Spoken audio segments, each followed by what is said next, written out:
Today we commemorate Saint Lucy, virgin and martyr. Lucy, a name that means light for the world, was educated in the Christian faith and committed herself virginally to God. For defending her virginal love for Jesus Christ, she was martyred in 304. It was the time of the third great persecution of Christians, undertaken by Emperor Diocletian. This emperor, who retired shortly thereafter, witnessed the peace for Christians that Constantine granted through the Edict of Milan in 313. Prayer. Today, Jesus converses with the disciples as he comes down from the mountain, where they have experienced the transfiguration. The Lord has not accepted Peter's proposal to stay, and he comes down answering the disciples' questions. The disciples, who have just briefly participated in the glory of God, are surprised and do not understand that the Messiah has already come without the prophet Elijah first coming to prepare everything. It turns out that the preparation has already been done. I tell you, however, Elijah has already come.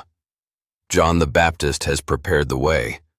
But the men of the world do not recognize the men of God, nor do the prophets of the world recognize the prophets of God, nor do the arrogant of the earth recognize the divinity of Jesus Christ. A new vision and a new heart are necessary to recognize the ways of God and to respond with generosity and joy to the demanding call of his messengers. Not everyone is willing to understand this, much less to live it. Moreover, our lives and our plans may be opposed to the will of the Lord. This opposition can even become a struggle and a rejection of our Father in heaven.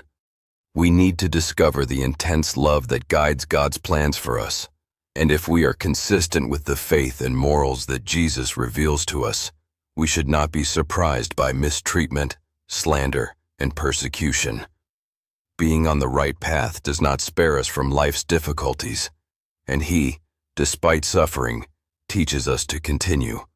We ask the Mother of Jesus, Queen of the Apostles, to intercede so that no one lacks friends who, like the prophets, proclaim the good news of salvation brought to us by the birth of Jesus Christ.